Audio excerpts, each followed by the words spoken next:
반갑습니다. 지난주 우리는 기도의 실천에 대해서 얘기를 했고, 기도는 뭐라고 그랬습니까? 뭐하고 같다고 그랬습니까? 기도는 찬송이고, 기도는 찬송과 같고, 찬송은 예배와 같다라고 말씀을 드렸습니다. 어디 안에서? 나의 안에서. 내 안에서 그렇습니다. 이 말을 우리 지금 밖으로 끄집어내서 하면 다 다릅니다. 그래 같은 의미를 배웠습니다. 그리고 어떻게 실천해야 되는지에 대해서 같이 말씀을 통해 연구했습니다. 오늘은 신약에 대해서 말씀하시는 그 연보에 대해서 좀 말씀을 상고하고자 합니다. 말씀은 고린도후서 9장 5절에서 7절까지 한번 살펴보겠습니다. 같이 말씀을 읽겠습니다. 시작. 그러므로 내가 이 형제들로 먼저 너희에게 가서 너희가 전에 약속한 연보를 미리 준비하도록 권명하는 것이 필요한 줄 생각하였노니 이렇게 준비하여야 참 연보답고 억지가 아니니라. 이것이 곧 적게 심은 자는 적게 거두고 많이 심는 자는 많이 거둔다 하는 말이로다. 각각 그 마음에 정한 대로 할 것이요 인색함이나 억지로 할지 말지니 하나님은 즐겨내는 자를 사랑하시느니라. 이 연보 고린도후서 9장 5절에서 7절 말씀을 보면 일반적인 저도 그랬고 일반적인 헌금의 의미에 대해서 말씀할 때 이 말씀을 많이 얘기합니다. 그래서 이 헌금을 미리 준비할 때는 어땠습니까? 억지로 하지 말라는 것입니다. 그죠? 그동안의 설교는 억지로 하지 말고 미리 준비해서 간절히 사모함으로 준비해서 드려야 된다. 이렇게 설교를 했고 우리가 그렇게 배워왔습니다. 뭐 틀린 말은 아닙니다. 그리고 또 적게 심은 자는 적게 거두고 많이 심은 자는 많이 거두니까 너희들이 어떻게 하라고 그랬습니까? 많이 헌금을 하면 하나님으로부터 많이 돌려받는다. 그래서 11조도 많이 하고 10의 2조도 해서 내가 많은 복을 기대하고 그렇게 헌금을 했다는 것입니다. 그런 부분들은 굉장히 잘못됐죠. 우리가 무엇인가를 기대하고 드리는 것은 진짜 우리가 드려지는 헌금이 아니죠. 그리고 또 7절에 보면 그 마음에 정한 대로 할 것이요 인색함이나 억지로 하지 말라고 했습니다. 억지로 남의 눈을 보면서 하지 말라고 합니다. 그리고 하나님은 즐겨내는 자, 감사함으로 드리는 그런 헌금을 하나님은 받는다라고 이렇게 설교를 해왔습니다. 그리고 우리는 그렇게 믿어왔습니다. 이것은 반쪽짜리 의미입니다. 그 반쪽 깊은 의미를 오늘 여러분과 제가 한번 살펴보고자 합니다. 이 연보는 연보, 참연보 두 번에 걸쳐 써였습니다. 여러분에게 그 원어를 가지고 말씀을 드리면 어려워하시니까 간단하게 설명을 드리면 그 중에 연보로 쓰인 율로기아인데 헬라어 2129번입니다. 이게 궁극적으로 어떤 뜻이냐면 찬양, 축복, 부족, 봉헌의 의미가 있습니다. 결론은 뭐냐면 이 연보는 기도고 찬송이고 예배고 연보라는 것입니다. 같은 의미라는 것입니다. 어떻게 이게 같나요? 모든 성경은 내 안의 얘기, 내 안의 상태를 얘기한다고 말씀드렸습니다. 그래서 내 밖으로 가지고 가서 구분해서 살펴보면 이게 다른 얘기지만 모든 성경이 얘기하는 내 안으로 가지고 와서 그 뜻을 살펴봐야 된다는 것입니다. 우리가 관점의 전환을 해야 된다는 것이죠. 그래서 첫 번째 연보는 찬송과 축복과 부조입니다. 로마서 15장 29절 한번 찾아보겠습니다. 로마서 15장 29절 같이 읽겠습니다. 시작. 내가 너희에게 나아갈 때에 그리스도의 충만한 복을 가지고 갈 줄을 아노라라고 말씀하고 있습니다. 여기서 복으로 쓰였습니다. 복. 여기서는 복으로 쓰였습니다. 충만한 복을 가지고 간다라고 말했습니다. 충만한 복을, 그리스도의 충만한 복입니다. 그리스도의 충만한 복. 그게 무엇입니까? 여러분들 생각을 한번 해보십시오. 그 다음에 로마서 16장 18절에 뭐라고 쓰였나 한번 보겠습니다. 같은 이 율로기아가, 자, 읽겠습니다. 이 같은 자들은 우리 주 그리스도를 섬기지 아니하고 다만 자기들의 배만 섬기나니 교활한 말과 아첨하는 말로 순진한 자의 마음을 미혹하느니라. 여기서는 아첨하는 말로 쓰였습니다. 그리고 갈라디아서 3장 14절에 한번 보겠습니다. 갈라디아서 3장 14절. 여기서는 어떤 말로 쓰였는지. 이는 그리스도 예수 안에서 아브라함의 복이 이방인에게 미치게 하고 또 우리로 하여금 믿음으로 말미암아 성령의 약속을 받게 하려 합니다. 이게 아브라함의 복입니다. 아브라함의 복으로 쓰였습니다. 근데 여기서 보시면 이는 그리스도 예수 안에서 아브라함의 복이, 이 아브라함의 복이 이방에게 미치게 하고 또 우리로 하여금 믿음으로 말미암아 성령의 약속을 받게 한다라고 말씀하고 있죠. 여기서 이 말씀을 통해서 보면 아브라함의 복은 뭐냐면 성령의 약속이라는 것입니다. 이렇게 볼 수도 있습니다. 에베소서 1장 3절의 말씀입니다. 에베소서 1장 3절. 찬송하리로다. 하나님 곧 우리 주 예수 그리스도의 아버지께서 그리스도 안에서 하늘에 속한 모든 신령한 복을 우리에게 주시되. 하늘에 속한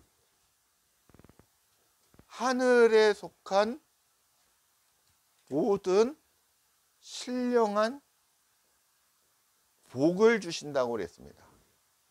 여기 복으로도 쓰였습니다. 여기도 복으로 써있죠. 아브라함의 복으로. 히브리서 12장 17절 한번 보겠습니다. 너희가 아는 바와 같이 그가 그 후에 축복을 이어받으려고 눈물을 흘리되 구하되 버림바가 되어 회개할 기회를 얻지 못하였느니라. 여기서는 축복으로 쓰였습니다. 축복을 이어받으려고, 연보가 이렇게 의미가 쓰였다는 거죠. 계시록 5장 3절에 한번 보겠습니다. 5장 13절입니다. 13절. 또 내가 들으니 하늘 위에와 땅 위에와 땅 아래와 땅 아래 바다 위에와 또 그 가운데 모든 피조물이 이르되 보좌에 앉으신 이와 그 어린 양의 찬송과 존귀와 영광과 능력을 세세토록 돌릴지어다 하니. 여기에서는 이 율루기아가 뭘로 쓰였냐면 찬송으로 쓰였습니다. 찬송과 영광을 돌린다라는 얘기입니다. 그래서 이 연보는 어떻게 쓰였습니까? 찬송으로 쓰였고 축복으로 쓰였고 돕는 부조로 쓰였다라는 것입니다.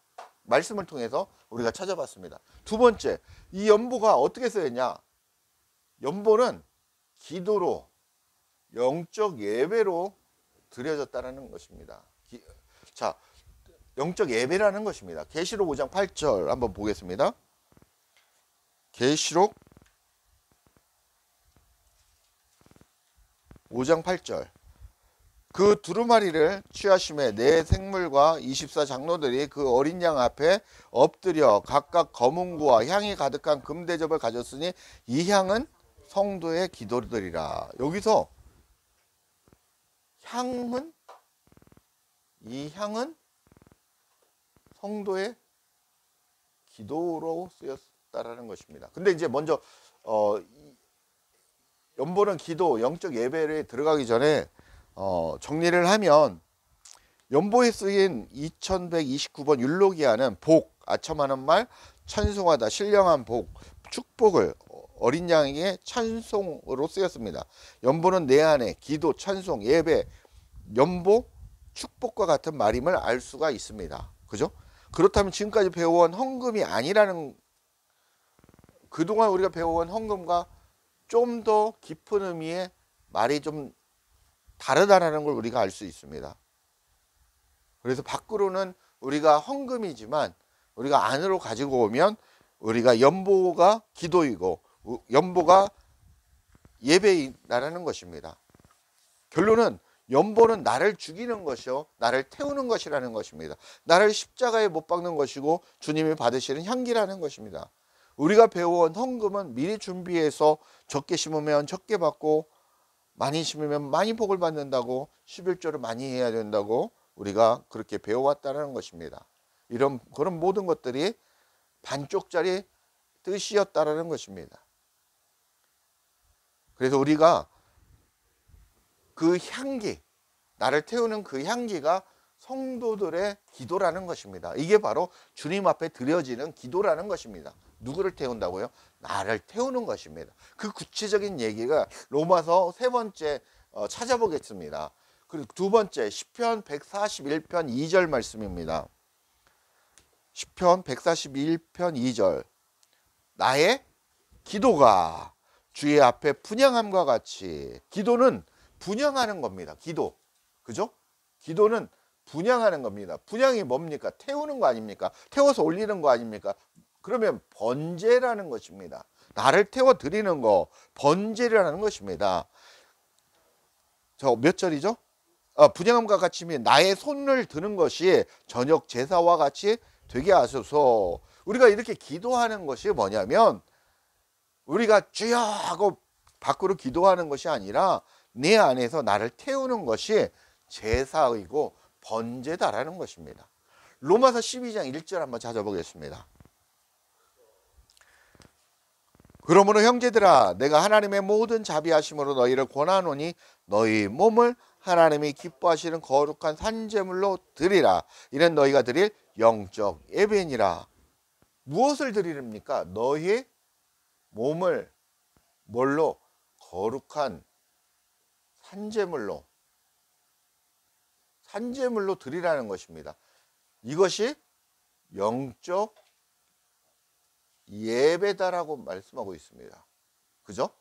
영적 예배입니다. 요한복음 17장 17절 말씀 찾아보겠습니다.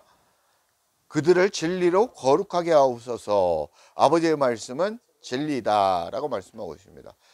나를 태우는 것은 무엇 한다라는 것입니다. 거룩하게 하는 삶이라는 것입니다. 근데 무엇으로 해야 된다라는 것입니까? 무엇으로? 거룩하게 하는데 무엇으로 거룩하게 할 수 있습니까? 진리로. 진리가 무엇입니까? 아버지 뭡니까? 말씀이죠. 아버지 말씀이 바로 진리라는 것입니다.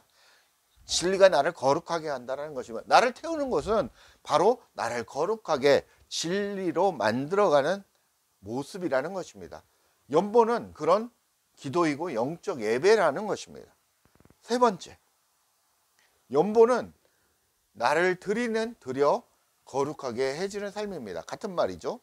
같은 연장선상인데 나를 여기서는 구체적으로 무엇을 태우시는가, 무엇을 태워야 하는가가 로마서 1장 28절에서 32절에 나와 있습니다. 이 말씀 찾아보면 끝납니다. 자, 정신 똑바로 차리고 집중해서 들으십시오. 자, 같이 읽겠습니다. 28절 시작. 또한 그들이 마음에 하나님 두기를 싫어하며, 잠깐 여기서 그들이 누구를 두기를 싫어합니까? 마음에 하나님 두기를 싫어함. 어디에? 마음 땅에. 그죠? 마음에 하나님 두기를 싫어한다고 했습니다. 이런 마음을 태우는 거라는 거죠. 그 다음에 하나님께서 그들을 그 상실한 마음대로 내버려 두사, 하나님은 그냥 지켜보신다라는 것입니다. 합당치 못한 일을 하게 하셨으니 라고 말씀하고 있습니다. 그 다음에 29절, 곧 이 하나님 두기를 싫어하는 마음은 어떤 마음이냐면 곧 모든 불의, 그죠? 그 다음에 추악, 모든 추악, 그 다음에 또 무엇입니까? 모든 탐욕. 그 다음에 악의가 가득한, 그 사람 마음에 악의가 가득한 자요. 그 다음에 뭡니까? 시기. 그 다음에 살인, 분쟁. 뭐죠? 그 다음에 사기, 악독. 그 다음에 여러분들 잘 아는 수근수근 하는 거. 수근수근 하는 자. 그 다음에 비방하는 자.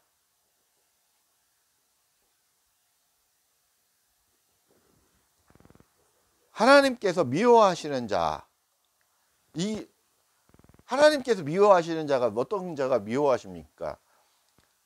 하나님 편에 서 있지 않는 자, 하나님을 믿지 않는 자. 뭐 여러 가지가 있겠죠. 하나님이 미워하시는 자.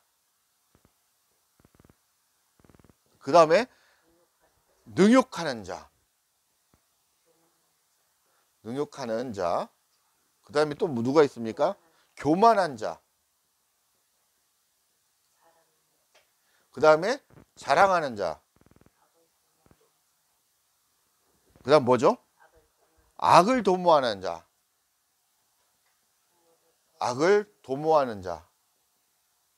그 다음에 부모를 거역하는 자.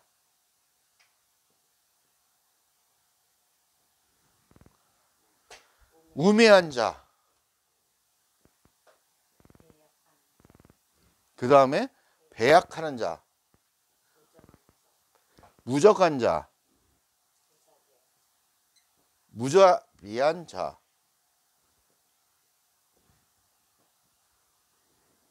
(32절에) 보겠습니다. 그들이 이 같은 일을 행하는 자는 사형에 해당한다고 하나님께서 정하심을 알고도 자기들만 행할 뿐만 아니라 또한 그런 일을 행하는 자들을 옳다 하느니라 라고 얘기합니다.